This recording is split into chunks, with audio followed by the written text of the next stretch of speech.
Hello everyone. On behalf of the Birla Academy of Art and Culture, I welcome you to the final session of our 3-day long event titled Objects at the Interface of Archaeology and Museums. This event is supported by the Birla Academy of Art and Culture and is part of my internship project at the BAAC. In the previous sessions, we had eminent scholars such as Dr. Sudipa Bandyopadhyay and Mr. Gopal S. Joge speaking to us about different issues of museum objects and archaeology. Today, we are glad to have among us Ms. Shriya Gautam for the session titled Provenance of Museum Objects. So before we start with the session, I'll give you a brief introduction to ma'am herself, although she doesn't need an introduction. Ms. Shriya Gautam is an alumna of the School of Archaeology at the University of Oxford. She is also the founder and research director at Speaking Archaeologically, an archaeological research organization that focuses on the documentation and analysis of neglected archaeological sites and objects across the world. Ms. Gautam has undertaken numerous archaeological projects in India, such as the Bhima Devi Temple project. She has also contributed to numerous research journals as well as conferences on themes related to object analysis, archaeology of early medieval temples, and numismatics. We are glad to have you here, ma'am, and now the floor is all yours. All right. First off, good evening, everybody. And thank you so much, Diptarka, for that beautiful introduction. I don't think I deserve it. I think there's nothing more rewarding than being a teacher and being introduced by one of your most brilliant students from Speaking Archaeologically, because Diptarka also comes from the same organization. And like I said, nothing gives you much joy than being invited somewhere and be introduced by one of your own students. So without further ado, I'm just going to share my screen. Hopefully my screen is visible to all of you. Yes, ma'am, it's visible. All right. So regarding the session tonight, I'm going to talk about provenance of museum objects. And I'm very glad that Birla Academy gave me this opportunity to talk about this, because this is a topic very close to my heart.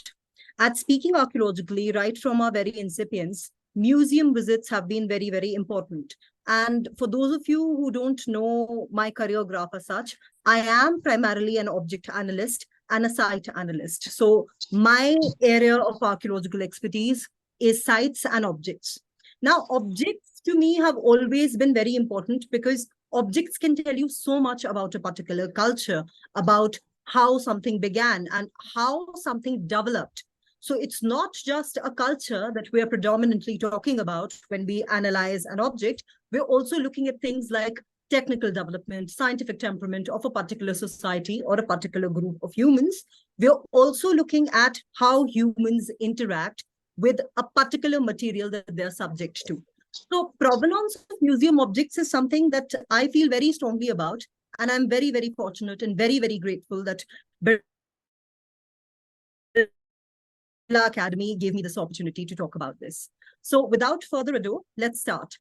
Now, when I first talk about the word provenance, which I'm sure all of you here have heard so many times in the archaeological circles or in museum studies, let's first try to understand what we mean by provenance. Now, the term provenance, written as provenance, is actually a French word, which means origination or origin of a particular thing. This comes from a Latin phrase, provenire, which means to originate. So whenever I'm saying an object has provenance, technically I'm only asking you, where does the object belong to, or where does the object come from? What is the origin of the particular object? Now, when you do material culture analysis, which is basically all archaeology, provenance refers to the object biography, or whatever can be ascertained about the object's origins, including its history, its manufacture, the place of its creation, the raw materials used, also the people patronizing that object, or people telling somebody to make that object for them. So everything related to that object, what it is, where it comes from, where the material for it has been sourced from, all of that is a part of the provenance. Now, when this object makes it to a museum, the provenance then acquires a few more characteristics. And let us now look at a few of these characteristics. So here on my left, we have Goddess Ambika, which is housed in the Victoria and Albert Museum in London. And if you look at the provenance card that is displayed right below the image, this is all it has to say about it. So it says the Jain goddess Ambika, that is the identification. 1150 to 1200 CE, that is the date line. Eastern Ganga period, that is probably the patron of the particular sculpture. Then there is a description of who Ambika is and what kind of goddess she is and what religion she pertains to. Then there is the material of BAAC, which is grey chlorite. Then, of course, is the place it comes from, which is Eastern India, Odisha. And then there is the museum acquisition number, also known as the museum ID or accession number, which tells us what is the official record entry for this particular object with the museum's official archives or registers. Now, technically, all these components that you see on this card count as the object's provenance. When you do material culture analysis as an archaeologist, or even as an object analyst for that matter, you take note of all of these things. This entire card, as you see it, is something that composes of the provenance of the object. Now, why is this important? Apart from telling us what it is and where it comes from, why is provenance such a big deal for archaeologists, for people such as myself, or people such as you? Because objects cannot be studied in isolation. And it was in 1986 that a Russian gentleman called Kopytov came up with this whole idea that when you have to understand an object, you can't just understand it at one point of its existence. So it can't just be about what is it and where does it come from or what period does it come from. There has to be more to the story. So the object itself has to be looked into with relationships to other things, such as production cycles, such as how it was exchanged and distributed in that particular society, what its utilitarian value was, what its functional value was, and what its theoretical or implied value was. So sometimes you make objects which are not utilitarian at all. And that is essentially the case when you're looking at religious objects, ritualistic objects. They're not exactly utilitarian all the time. Some of them are, most of them aren't. But why are they being created? So all those informations, all those isolated pieces of information technically need to be studied about the object. Now, this is known as the object biography or the life story of the object. And all of it essentially is a part of its provenance. Whenever you create an object acquires histories and relevance throughout its lifetime. So right from the moment of its creation, wherever the raw material was sourced from, however it was created, the technique using which it was created, how it was used during its lifetime by that particular patron. Where was it deposited in the soil later on after the civilization came to an end? How many hands did it change along the way? And how it made it to the museum? All of that is a part of its provenance. And all of this adds to the relevance of the object. So what you see in your museum display cases isn't something that's just there for its beauty or its historicity.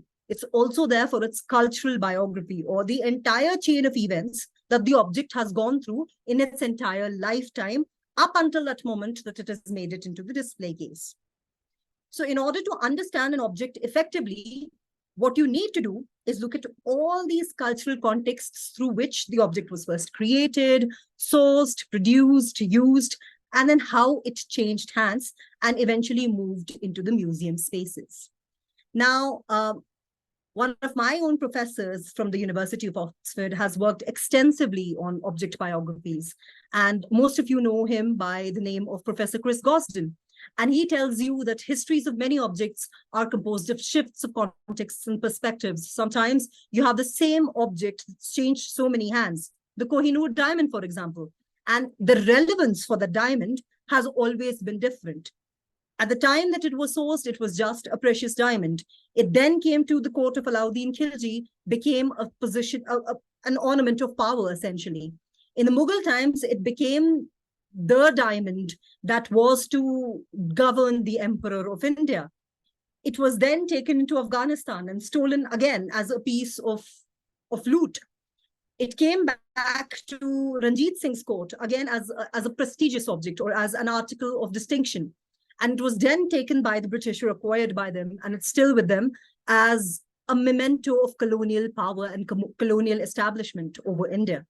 And currently as also a symbol of commonwealth. So it's the same object, but it's changed so many dimensions. Its relevance, its cultural connotations have changed so many times in its entire biography.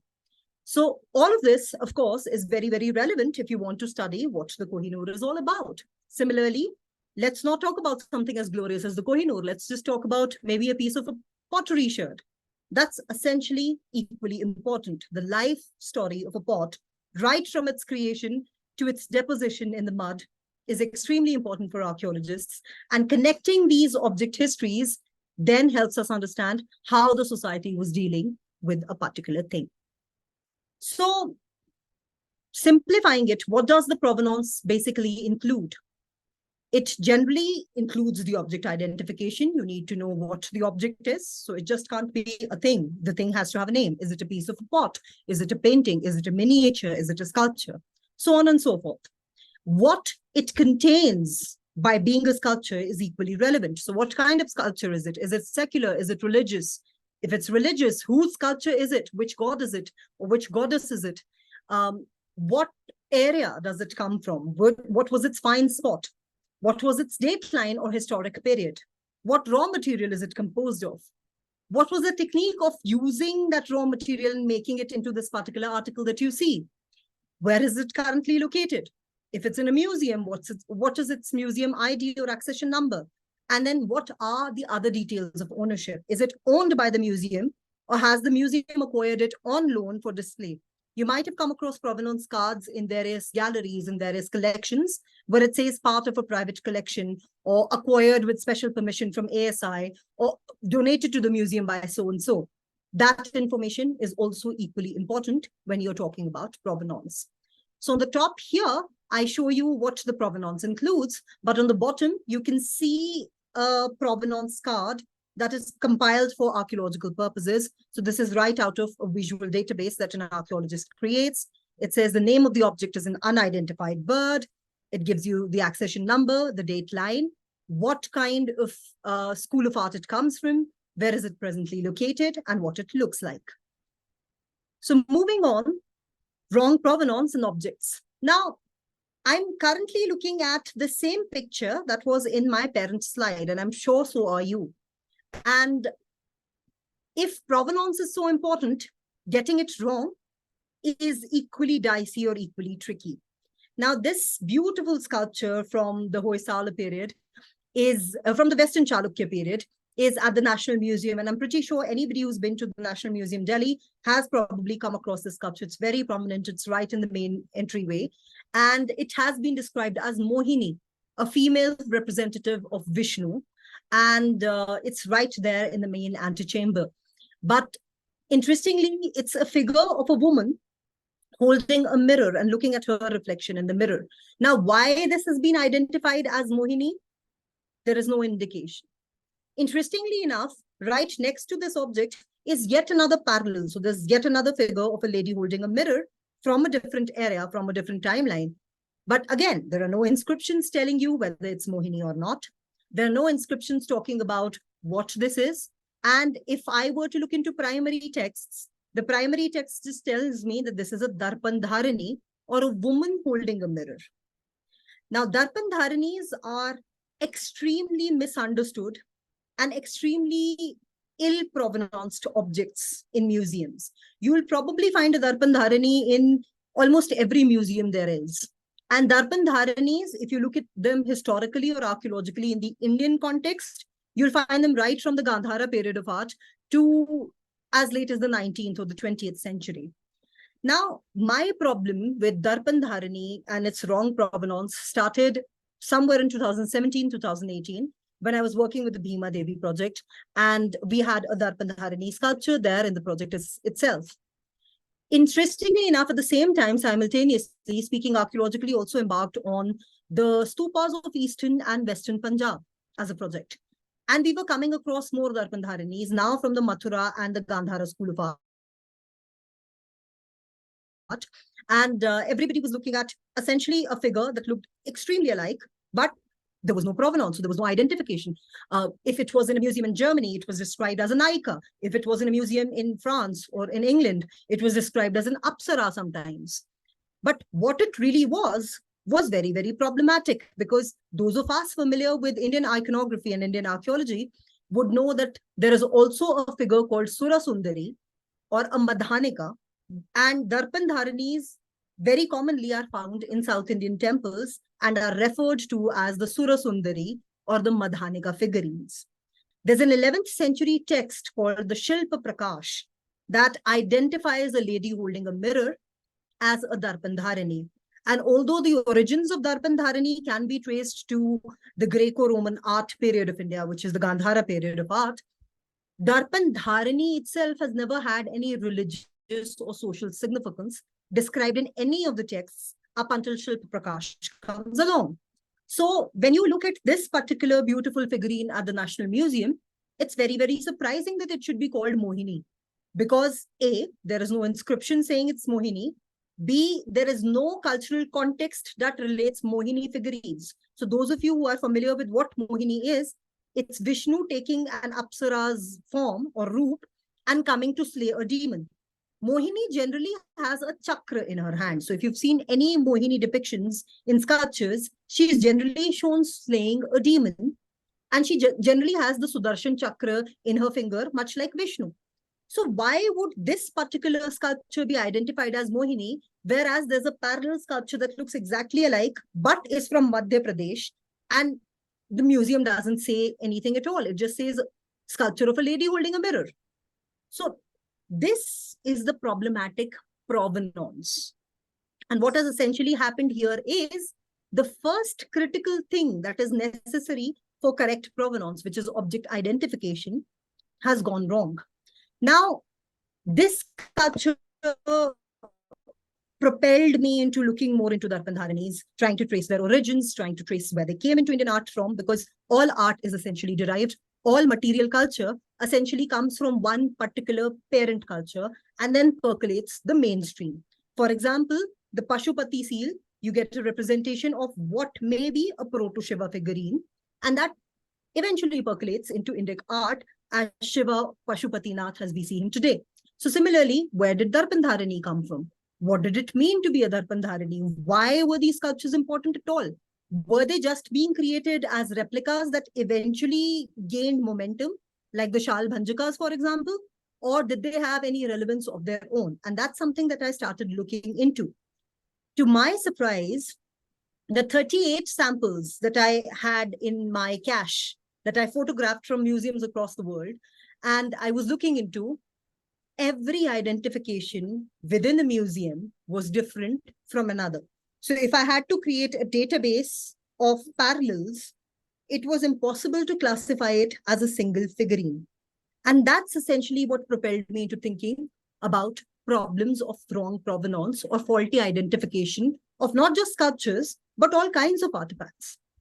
Usually when museums acquire things in a bulk, and usually when museums acquire things from donators or particular donations from particular individuals, the object is generally provenanced with whatever the person who donated it calls it.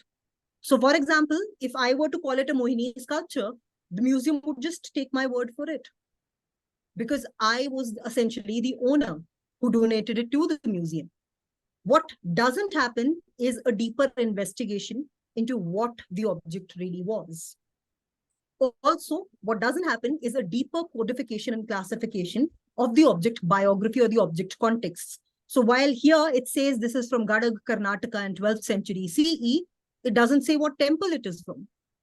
Perhaps if we had more information about what temple it came from, we could have made that assertion that this could be Mohini or Vishnu in his female form. But in isolation of all that fact, or in isolation from all that information, it's nothing more than a Darpan Dharani figurine. However, since the museum has provenanced it so, and has given us no explanation whatsoever about why it is Mohini and not Darpan Dharani, it poses a problem for any archaeological researcher such as myself or you. Whose word to take for it? Do you take it for what it is? Do you consider your own observations as primary? Do you look up primary texts and try to investigate further? Or do you simply go out there and say the museum provenance was wrong? Now, interestingly, this is not the only object that has been ambiguously or wrongly provenanced or wrongly identified. Let's look at a few more examples. So my tryst with Darpan Dharini continued, and this is a picture I took in 2017 of a very similar figure. This is from Karnataka. This is from the Hoysala period. Again, this is 12th century. And the museum identifies it as a bracket figure of a female dancer using a mirror in her left hand. Again, what this is probably a Madhanika or a Surasundari. Now, interestingly, Surasundaris are also the names given to mudras assumed by female dancers in a lot of classical Indian forms. But then again, if you have to sculpturally look into them, they have to come in a complete package with other musicians. And each musician or each female assuming a different form has a different name. For example, a woman with a sword is called a Manju Ghosh. A woman with a drum is called the Damarvadini. A woman with a fly whisk is called the Chandvardharini. So every Madhanika has a name. And the name for this particular Madhanika or Surasundari is Darpandharani. But again, if I look at the museum provenance, it says bracket figure of a female dancer using a mirror. If I were a researcher attempting to compile all the Darpandharani samples from India into one visual database, it would be absolutely an impossible task because each museum lists these objects differently with a different identification or a different provenance. So while this one is called Mohini and the provenance gives you no indication that she's holding a mirror, this one calls her a female dancer. As a researcher who starts their research from maybe Shilpa Prakash as a basic text, I might be tempted to look into Darpandharani figurines, and I might not find the name anywhere in any of the museum listings. The third Darpandharani figurine that I have here is from the Rani Durgavati Museum at Jabalpur in Madhya Pradesh. And this one is called Darpan Sundari. So once again, the same dichotomy. What is a Sundari? What is a Surasundari? What is a Madhanika? The dichotomy carries on. As already mentioned, in Germany, she's just referred to as an Apsara. So it's a lady holding a mirror, but she's always referred to as... Sorry, is somebody saying something? I don't care. क्या करूँगा resignation? जो करना कर लो. अभी जो आया था ना उसने मेरे साथ ही किया है join, वो भी छोड़ रहा है. हम दोनों का उसने 18 को डाला, मैंने 19 को डाला. वो यूके जा रहा है और मैं दिल्ली जा रहा हूँ. क्या पढ़ने? हाँ पढ़ने. मतलब अभी जैसे कल को मैं भी जाऊँगी. मैं भी ये जाऊँगी क्योंकि स्टडी भी जल्दी में जाता 2 महीने में. बाकी somebody's mic is open. के बाद वो हो जाता है वैलिड इनवैलिड. और पीआर के लिए आपको वहाँ पे जाके पहले पढ़ना होता है फिर नौकरी मिलती है.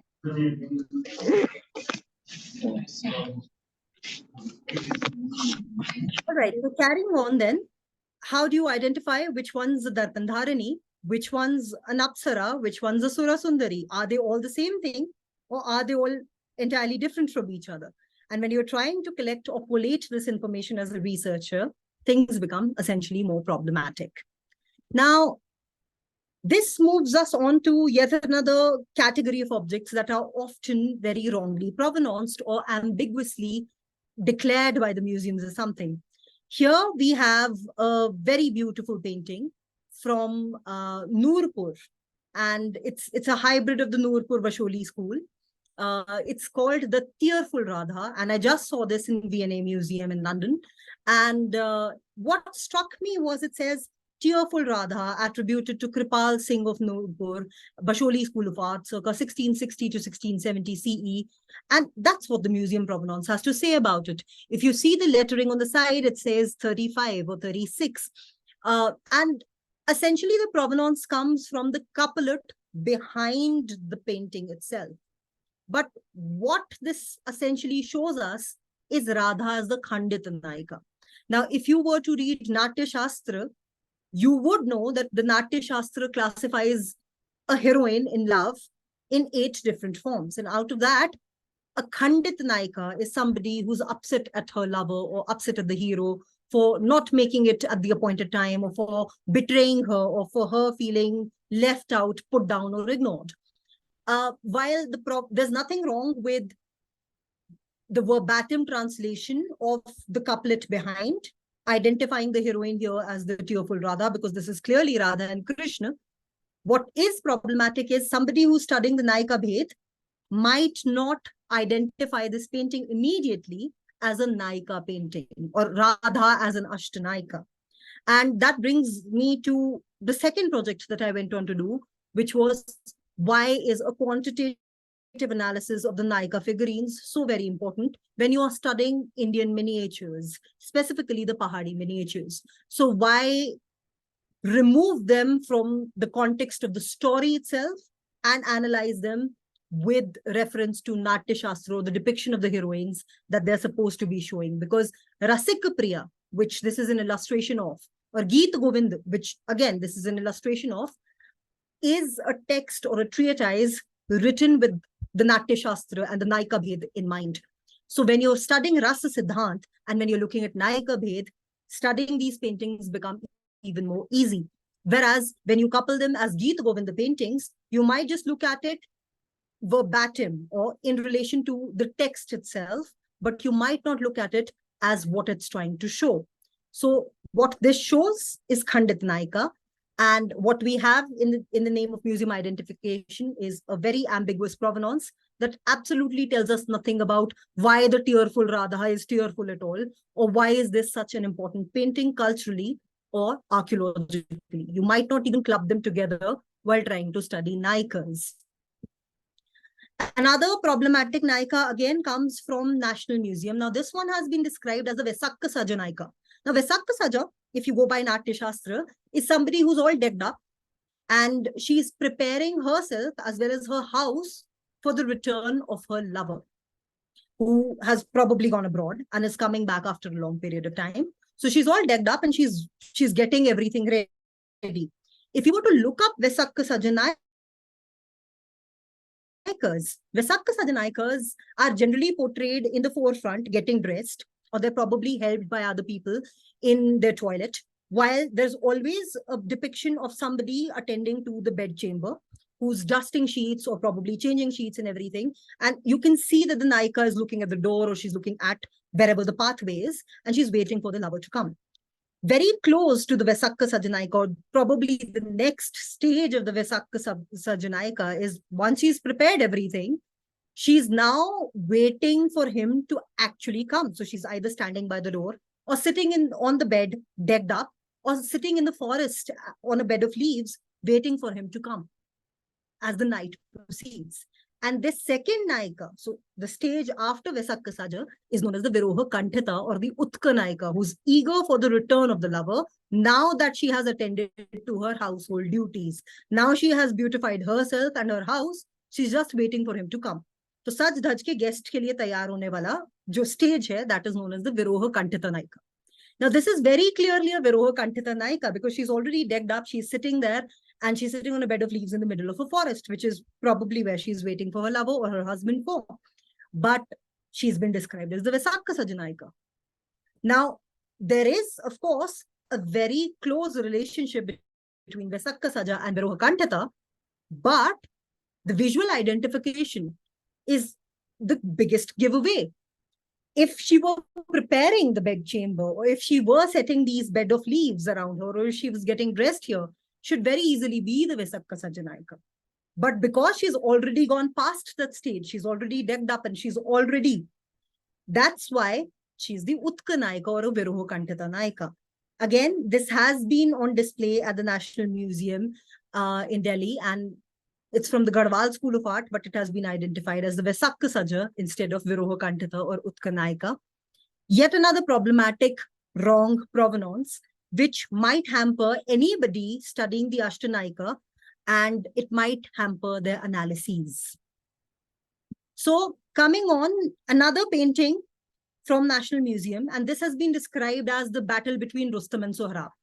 Now, interestingly, this is an inscribed painting. So there's very little scope. If I were to talk archaeologically, there is no reason why this painting should not be correctly identified, because it's got all the telltale signs. It's got an inscription right on the top. If you read the inscription, you should be able to tell me exactly what's going on.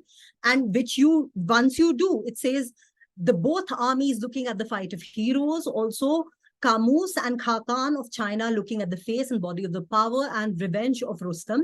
When Rustam returns in that time, Khakan immediately sends a horseman to pull out the arrow from the body of this well-known man. And when he pulls the arrow out, it was bloody till the feather. Now, this is from the Shahnama, as the museum very correctly identifies.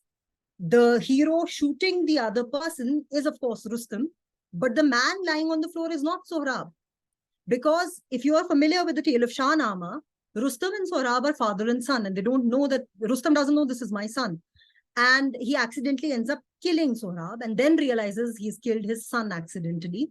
So every time there is a depiction of Rustam and Sohrab in paintings, Rustam is always shown in the state of lament. So he's holding a dagger in one hand. There is an arrow protruding out of Sohrab's body. And generally, Rustam is in a state of lament. Here, however, Rustam is standing very proudly, with an arched back and everything. And he's still trying to shoot another arrow from his quiver into the prostrate body before him. If you were to read the couplet, and if you were to hold maybe a penguin translation of Shahnama in your hand, you would find out that this is actually the fight between Askabus Koshani, Khakan, and Rustam himself. So this is not at all the fight between Rustam and Sohrab. But again, what has happened here is, while the primary text has been correctly identified, what the painting says, what it depicts, has been wrongly attributed to yet another episode altogether from the same epic. So once again, we are dealing with wrong provenance of an object, which might hamper a researcher's work on Shahnama paintings, especially if the researcher is not familiar with Persian script or cannot read the inscription on the top. We had it translated, fortunately, in Speaking Archaeologically, by a Persian scholar of Shahnama, which is why we know what it says. And how we came to know was, we posted this on our Instagram, and this person contacts us immediately going, "You've identified it wrong," to which we replied, "It's not us, it's what the museum provenance says." To which the person then replied with the couplet that you see on the top, which has been translated into English very kindly by the same scholar. And he said, well, this is what it says, and this is the battle scene. And you can compare it to a Persian, to an English translation of the Shahnama, and you'll find out it's completely different. It's the same person, but completely different episode. So here now we have yet another sculpture, yet another miniature painting, which has also been wrongly identified. And this is at the Himachal State Museum in Shimla. Now, this is from the Mandi School of Art. And this particular figurine has been identified as Goddess Kali or Mahakali. But one of the most obvious giveaways is, if it's Kali, she doesn't look female at all. So while she has the khadag, she has the trishul, and she has the dan patra and everything, and she's standing on a lion, she doesn't have what it takes to be Kali, which is a female body. It's a male who's holding all those things, but it's not Kali. It's definitely not Kali. Now, the museum provenance very proudly says Goddess Kali, 17th century, Mandi School of Art. But it's not Kali. I think one visual glance at it tells you exactly what it is. It's Kali's male consort, which is Bhairav. So it's a sculpture, it's a painting or a visual representation of Bhairav, but it's been wrongly attributed to Kali. And again, while this may be as clear as the nose on somebody's face that this is a male figurine, not a female figurine, wrong provenance, again, can hamper research. Now, every time I show you these pictures,